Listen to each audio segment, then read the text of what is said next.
Thank you, Clockwork. Happy to take it from you as we head into game. I have to say, I certainly agree. Giving Yado this LeBlanc recently, the champion he's really been excelling on is the Ari. I think that was banned away, but LeBlanc and Ari are very different champions your way. I mean, he is a very, very good LeBlanc player, though. If you remember, I think it was from Winter Split, where we had this insane highlight, him being chased by, I think it was even GAM, into the topside jungle for ages, and he was getting away with so much trickery, so many good plays, so I do trust Yado generally on the LeBlanc, just not today because of his recent performance. So he can prove me wrong, and LeBlanc is always a risky champion, as Quincy rightfully pointed out, but usually one of the better champs for Yado, so all eyes on him this game. For sure, but once again we do see the focus from GAM in their mid lane pick. Last time it was a Galio, this time it's a Twisted Fate. Level 6, head to the bot lane. Probably. Last time they definitely overdid that, and in some of the Twisted Fate games we see, It's okay, Artemis has red gun, there's not enough damage to actually convert here, it's just going to be an ugly trade. Yeah, Artemis is a little bit low after level 1. You always want to try to get out of level 1 as the failures as healthy as possible, because you can't really fire back too easily and the level 1 traits, so he now has to try and get as much HP back as possible. Of course, red gun in the early game it's only 3 HP roundabout per auto attack, so it's not the greatest tool to get back to full HP, but they should be fine. Should be fine. Yeah, they are. Look, it's very normal for Jinx to get the early push. The Rockets just allow her to do that. She does it against pretty much every ADC, at least meta ones. So I don't think Cerberus are sweating too hard at the moment. Both junglers did path down this way, not surprising. There we go. Oh, solo bolo. Yado's back on top. And that's exactly what they needed. Yado, he needs to carry this game. He needs to redeem himself for game 1.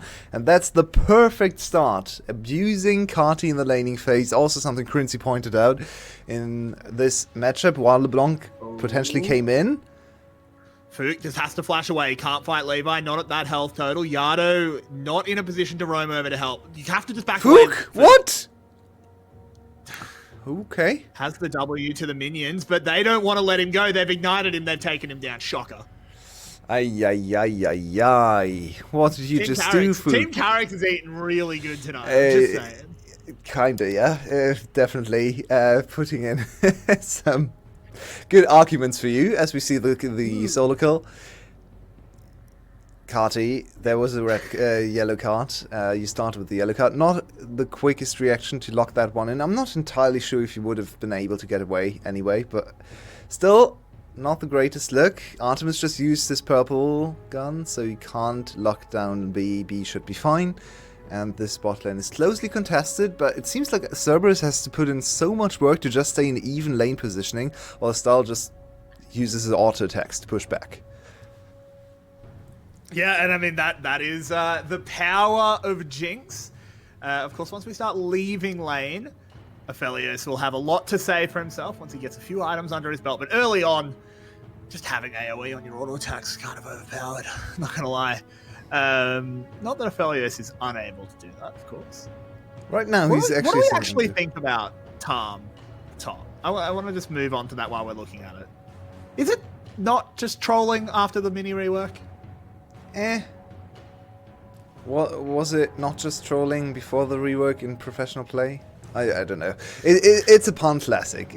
Pun really is really confident on this champion, so I give him the benefit of the doubt that he knows how to play this. And in the end, Tom against Graves, they're just there to collect the minions and scale into teamfights anyway on either side. So we should probably never look at this top lane again.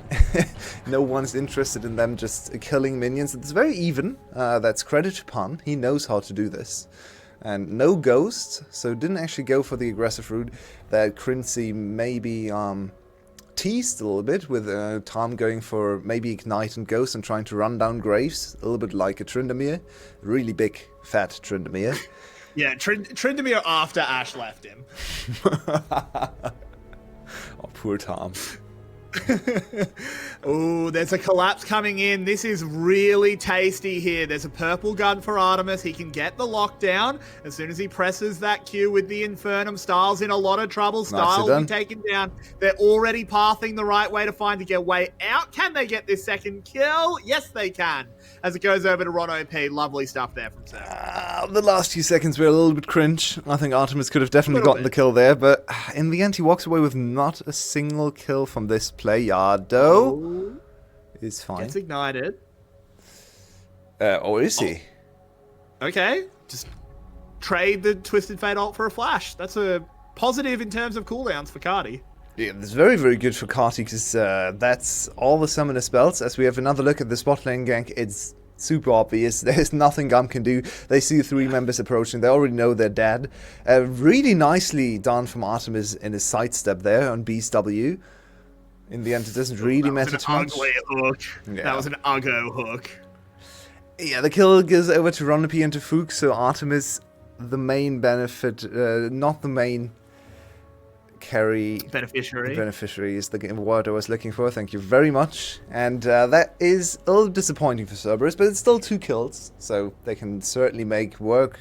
Ooh, with that. Styles had the flash, he gets hooked back in, and Artemis, I think he wanted a kill, but the Guardian comes in clutch for just a moment, but B can't save the carry. Yeah, the Chakrams were actually the tip that tipped over the kill.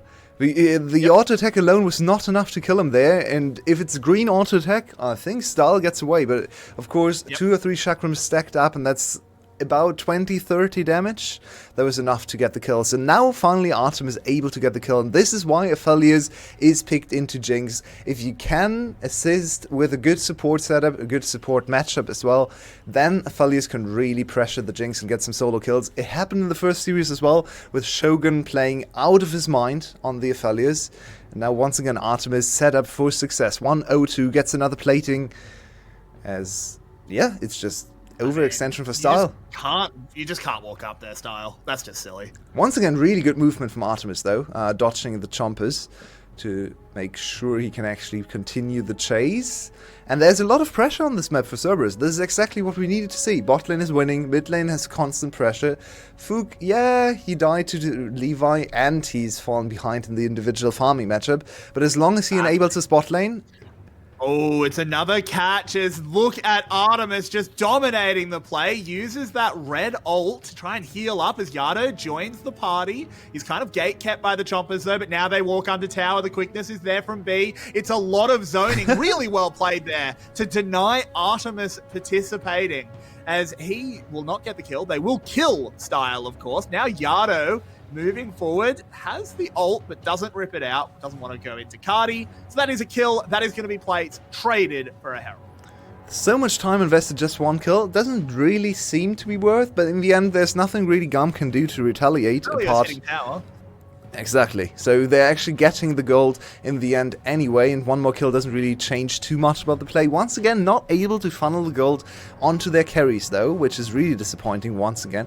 B is ahead in experience compared to Style, which is very confusing. Almost never happens in pro play. But of course, Style just died in the wave. So Style is still gonna be level 5 after this replay ends, which is horrific.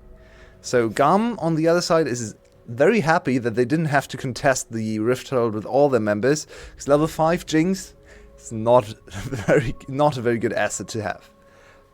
No, and we see there's only 2 plates remaining on that bot lane tower. So I think 1 was already gone. So I think it was 2 plates picked up for Aphelios during the Rift Herald. So even. Obviously, right now it's Cerberus with the lead. It's delayed gold with Herald, but it will be evened up. Overall, Cerberus's bot lane has got I mean, they played a pretty good game 1 as well, to be completely honest. Oh, Kiaya's dead. Not too bad. Now Kiaya's dead. He gets solo killed by the Frog. Oh, and that is horrible. This means top lane is not an option now for the Rift Herald. Mid lane is constantly getting pushed in by Yardo. This Rift Herald can really come back to bite GAM, because I guess they're just going to use it as quickly as possible and just get the immediate gold. But if they overchase here to get more platings, they can't. Oh, TF coming down. They want the tower. What? I don't think it ever happens, though. Yeah, I'm really... Yeah, I don't agree with that call by Cardi, or whoever told Cardi to do it whatsoever. Look at Yado. Yado wants to intercept. Yado wants a kill on Cardi. Danger. They get spotted out by the red trinket, but Q does land from Fook. He follows Levi very deep. Ward hops back out. Good escape by GAM, but it cost them a flash for nothing invested by Cerberus. Yeah, look at... Okay, we're going to see the replay on... Wow. Oh, Kiaya. That might be the worst play of your career, mate. I would have liked to not see that. Wow, that was... Does that change you? I know you've got a bit of a hero complex with Kiaya. That must have been hard for you. Yikes, indeed. Wow, that was... quite possibly the worst thing he could have ever done in that situation. I think he was totally fine. He flashed as well. That's a shocker. That's an absolute shocker, your way. To be honest, not the greatest week in general for Kiaya. He has had some shockers against Enper, getting solo killed not once, not twice, no, 5 times in one game. Speaking of kills, Cardi's in a lot of trouble. And the frog wants to eat. He's hungry. He's the demon of gluttony. He's going to walk down the card master. Ooh. Cardi, I mean, he can't get the execute. This takes a lot of time, but there's no way he escapes. Yeah, and actually super lucky for Pon that he built the Bramble Vest, because if he doesn't have Bramble Vest, I think Cardi can actually execute himself, because there's no counter damage, and he dodged the tongue lash. Gets Kiaya a plate as well. That's actually really well done by Cardi. Yeah, it's still a losing play though, so in the end, now Pun 2-0, no one is ever going to deal damage to him, especially not the Graves, the 0-1 crit Graves, and we can see how hopeless these traits are. Yeah, I mean, he can't do anything anymore. Tom is one of those champions where it's just like, oh, I'm ahead of you. Boop, boop, boop. Oh, easy. I just kill you on repeat. As he gets the big nom, pulls him in, and the shield bow procking should keep Kiaya long enough beautiful. for Levi to reinforce, but Fook finds the Q, weaves it on in, picks up the kill, and Levi will be following him down to the depths as well. Double for Lee. Oh, Carrix, I thought Fook couldn't use his mouse. What was this? Fook with a good play? Whoa. Fook is 4-1. Okay, Carrix, why are you saying that? He's got a mean Lee Sin. I said he's got a mean Lee Sin.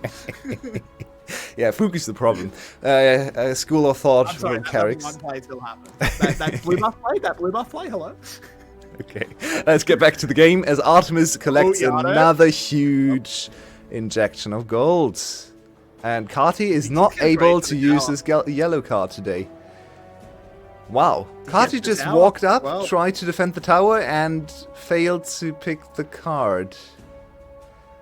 GAM, turn on the monitors again? Hello? What's happening in this game? Maybe just wanting 3 games. It's funny because Hanke actually came into chat earlier and said, don't worry guys, this next series, this one's for you. Really? This what you think it is? Should I be insulted, Hanke? He secretly hates us. Unlucky. Yeah, nice play. Just well set up by Pun, and he buys so much time. And of course, Fook is the beneficiary this time. That's fine with Pun. Pun doesn't really need the kills. It's nice to have. He can actually, if you get 2 kills there, you can really think about maybe Nasha's Tooth. It's fun. But of course, it's a pro game, so he's just going to go full tank. And honestly, full tank TK deals enough damage. He doesn't really need anything else. You can see that Kiaya is struggling in this matchup. And even Levi is gonna have a very hard time moving past Pun. And this is one of the reasons Pun likes to go for these tanks. And one of the reasons why Cerberus won the Winter Split. A great frontliner that is able to provide space and time for Artemis. Very true. Oh, excuse me, sorry. As Cerberus, they now pick up their 2nd dragon. We move on to the Fiery Infernal Rift. Can we talk about a 10-1 kill score and a 5k gold lead at 15 minutes against GAM? Yeah, exactly. Cerberus is GAMing GAM. Yeah, they are. This is what GAM does to other people. This is quite ridiculous. Like, you look at the score lines for GAM. They are 0-2, 0-1, 0-3, 0-3, and then 1 kill on the support. It's a pretty bad showing for GAM, and they are still on their quest for their first ever perfect season. They want the 14-0. Cerberus got super close in winter. They were 13-0 and then lost on the last hurdle. They fell, but GAM might even fall down at 8-0. They've done better in the past as Style just dies. Lovely hook. He doesn't die. He had the cleanse, but I just still want to pop off about the hook. Ron OP, I will point out, Ron OP's Thresh, one of his highlights, is currently the second most viewed clip on this channel. He's pretty good at this champion. Oh, and good highlights there. It's really nice to prevent the crash. So now it's 5.3 KHP on Shelly. That should buy enough time to get this charge in. That's 2 mid towers, which opens up the dragon as the win condition and makes it even easier to control the middle part of the map and set up for the dragon snowball. You can see objective bounties are on for GAM. And yeah, it should be rather easy for Cerberus to close the game from here. They've accelerated ADC, they have a huge front line and playmaking mid and jungle. So exactly what we were scared about in the drafting phase has actually come to fruition. It's very true. And Style has not been able to play the game. Ron OP has absolutely had his number. Cardi's been pretty shocking, and Levi's been quiet. And Levi being quiet is not a very good recipe for GAM. They need him to be at the forefront, particularly on something like a Viego, which I'm going to say something, and the stats are going to immediately call me a liar, but I still think I'm right. Viego is not a Levi kind of champion. I generally agree with that, I'd say. I like Levi much more. Will say that he is a very good Viego. I mean, to be fair, this team is 14-2. He probably has good stats on every single champion, so I'm not sure how much you can trust the stats. He has definitely gotten better on Viego, but it has never been his best champion. I still like him best on farming AP junglers. Yeah, but exactly. Lee Sin, of course, is legendary too. I even think the Graves looked really strong, even though I despise jungle Graves. Levi's jungle Graves is actually very respectable. He basically becomes a top lane Graves in no time whatsoever. But yeah, the Viego is also essentially just a really, really hard champion to play and make work. Uh-oh. Oh, they find the Aphelios. There's no counterplay there. The Rocket as well, so the shutdown even goes to Style. Absolutely perfect play from GAM. Beautiful chain. Just instant kill. Nothing for Artemis to do. Artemis pressed his heal, but wasn't even able... with an objective bounty. Yeah. He wasn't even able to press the flash or get the ultimate off because he had red guns. Red ultimate and flash repositioning could have been enough, but just great CC and damage chaining from the side of GAM. They get 1 foot back into the game, and honestly, only a 4k gold deficit, so the kill score looks grim, the dragon score looks grim, but the gold is actually not too bad. It's true. It is true. It's just where that gold is that concerns me. But of course, a big injection onto Style is lovely. But the fact that Cerberus has so much on Artemis certainly worries me. He is a terrifying Aphelios. It reminds me so much of the first series. Exactly the same thing we talked about there. Aphelios winning lane, getting so much gold, and then the Jinx on the other side, getting shutdowns and somehow also getting to her items. So... it's very reminiscent of our first series and Shogun. True. But one of the issues GAM is facing right now is how to start team fights. It's all on B. And that's very difficult to do into Ron P on the Thresh. It's not a matchup that's super easy to play, and you also have to deal and contend with Pun. Even Artemis can be a brick wall for something like a Rakan. So B really can show us that he's an MVP-worthy member of the league. The best support so far, at least for the first half. But today, the first game wasn't great, so maybe getting outperformed by Ron OP like he did in Winter Split. Maybe. Ron OP, somewhat of a kryptonite to be, perhaps. Potentially. Let's see. Yeah. We'll have to see if he, can overcome that, if he can go rest in the sun for a while. As GAM, how do they always do this? How do they always find ways to just be like, haha, we got through all of your vision and now we're hitting a tower? Yeah, they're certainly really good at this. In the SE game, where the game went to 40-something minutes and it should have been over way earlier, GAM found ways back into the game time and time again through objective bounties, through Dragon and Baron contests and so on, teamfight victories, so you can never count this team out, and especially not if Yado gives up another shutdown. It's not a shutdown, I don't think, at least. And the kill does go over to B, but that's not good enough. Can't get caught like that. Yeah, Yado. He would have really liked to get a few more of those early game kills, because now he's a little bit behind the curve on the LeBlanc. He's not entirely useless. He can still threaten, especially when the enemy team is composed entirely of squishy champions. So he still has a good way to poke the game, but he can't really be the main carry anymore. That has to go to Artemis and maybe even Fuquan in the later stages when the CC setup hits. But yeah, Yado needs to be more careful. He is a very mobile, slippery champion, but not quite good enough against this kind of CC. And they need to be careful. They need to get this game back under control. Of course, the one thing we haven't touched on is they just picked up a third Drake. You can sit here and say, oh, well, they're not ending the game. They're not ending the game. They're getting Infernal Soul, which is pretty close. Yeah, and Infernal Soul on these kind of champions is so nice, especially LeBlanc. He gets rid of her damage issues in the later stages of the game, actually moves her burst threshold so much closer to the enemy team's target, or to the target HP. Usually a LeBlanc in the late game, especially if she's not accelerated, misses something like 300-400 HP to burst someone down in one rotation. At 250 damage from the Infernal Soul, plus maybe 20-30 from the individual dragons, and suddenly you're getting very close to that threshold, so very annoying to deal with for style. Yeah, Yado has to get gobbled up. He'll get spit out with a big shield on him. B's trying to lock Pun down, but they can't quite do it. It's now Levi's gone very deep. Levi's gotten blown up. A tower falls on the other side of the map into Kiaya, but the rest of Gamma on the run. Cardi locks a gold card. Is it going to be enough? Ooh, it will be when the chains don't land. And Gam actually managed to get away with this one with a gold positive play. Cerberus collected another tower on the top side, I believe.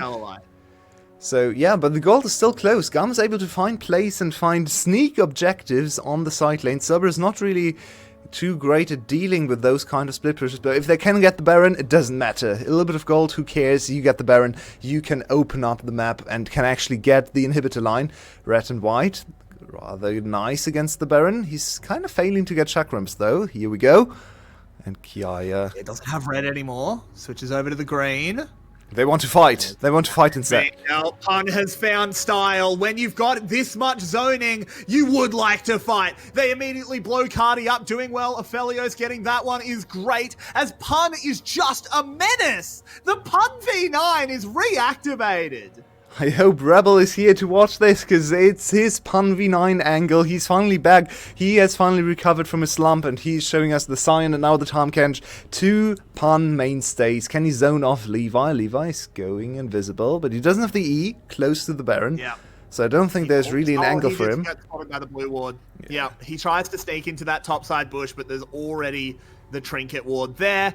A tower falls in the mid lane. It's just a consolation prize, because L plus ratio plus we have Baron.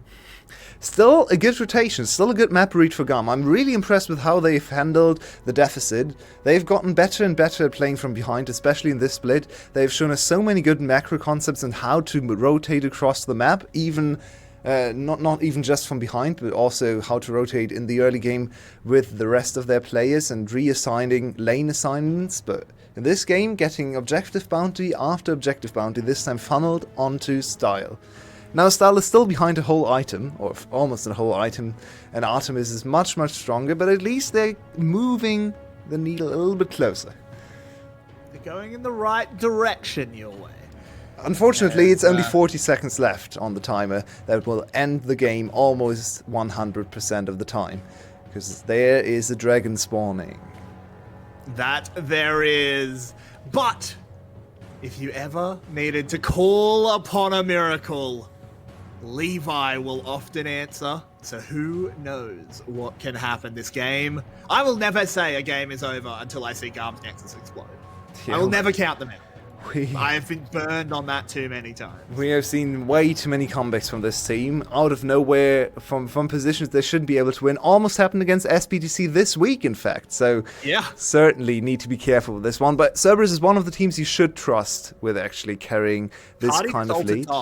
They're giving this up. Where is Levi? Can Levi steal this? They're just piling in. Levi is behind the pit. Look at Artemis. I think they want to spot him. Artemis tries to go and find him, but it is going to be an Ocean Soul secured regardless. Levi desperately trying to 1v1 an ADC, but at this point in the game, it just doesn't go well as he picks up the kill. On the other side of the map, GAM do get a little bit of consolation gold, but an inner tower traded for an Infernal Soul? It's just not worth it your way. Yeah, and Pan wants to extend this top lane fight so that Cerberus can break the inhibitors. Yeah, let's look at Pan. Oh, Pan is close to dying, so he might not have bought enough time, but he's getting away. So no Cerberus on the doors of GAM's base. They should be able to get at least the bot lane tower. Finally, Pan falls in the top lane, but he has done his job. He has Pan v9'd once again in the top lane and gotten so much time for the rest of his team. Artemis moving into mid lane. Easy pickings. Yeah, this has been a fantastic performance out of Cerberus, and yeah, it is hard to look past Pun. He has been an absolute god on this time. Kench has been doing so much work for his team, as they now have a soul, 2 inhibs, and a huge, huge lead. Only 3k gold, though. Yeah, this is really an indictment on Cerberus's awareness of objective bounties, but also high praise for GAM. I don't think any other team in the VCS is this good at playing and moving from behind. Now, admittedly, they do have nice tools in their arsenal to move across the map, right, with Kati, with all the TPs and so on, but still, how they executed this gold deficit and how they were able to always keep it close to get objective after objective under their belts is really impressive to me. They're not going to win this game unless some miracle happens. Oh, your way. Well, you especially. That was just irresponsible. I'm sorry, Cerberus, if I've cursed you. I have trust in Artemis, though. He's 4-1 and 3-on-4 items. I think he can barely lose this game from this position. As we do finally get to see what Pun did to the poor GAM members on the other side. He just buys so much time. He doesn't even die. He dies in the end. But look how long he lasts. Yeah. This is the problem. He bought so much time, and Kati in the end decides to kill him. I think B actually gets the kill. B even flashed for that, so now B's flash is down. That is a really bad decision, in my opinion.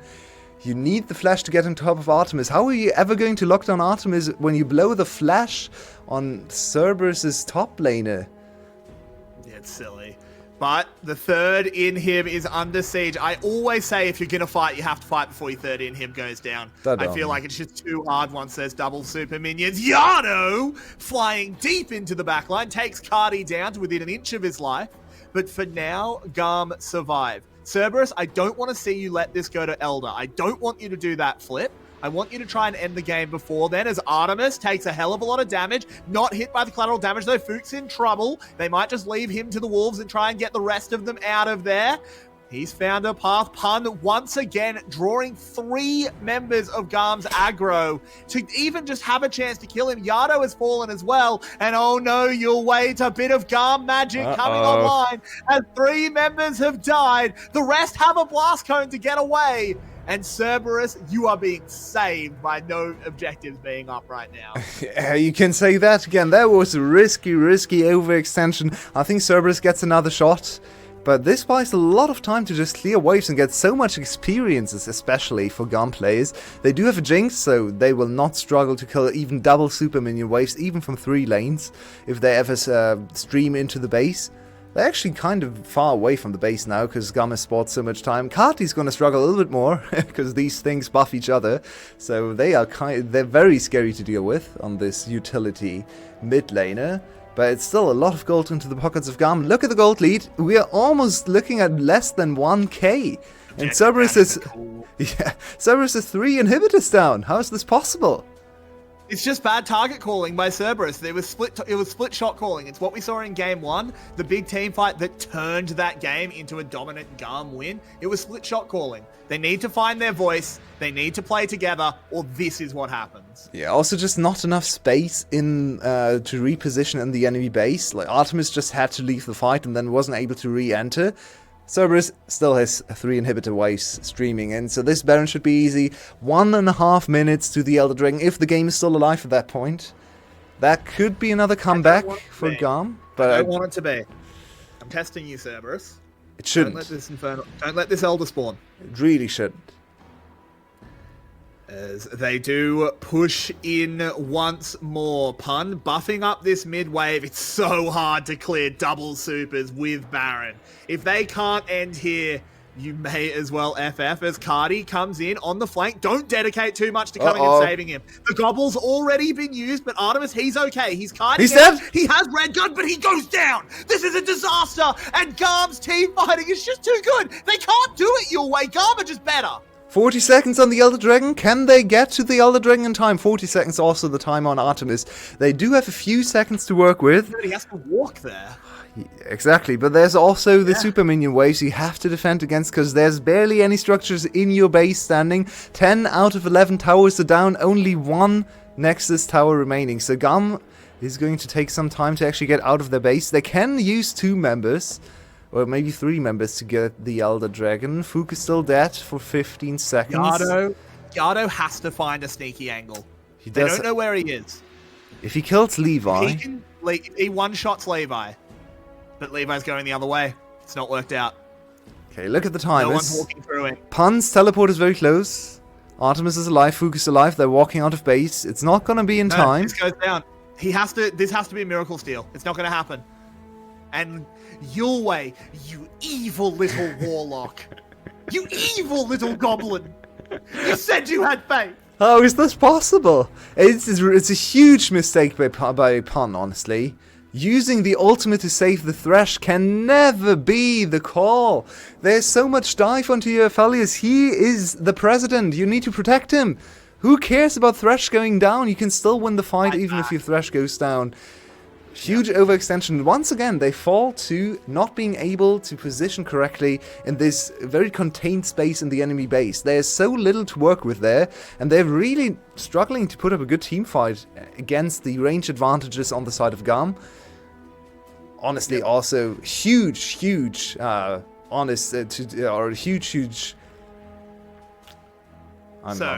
completely missing the word, but GAM is playing insanely well to come from behind in these team fights. The setup, all the pressure from Carti, just teleporting behind them after having a horrific game on TF. It's putting so much pressure on Cerberus' members.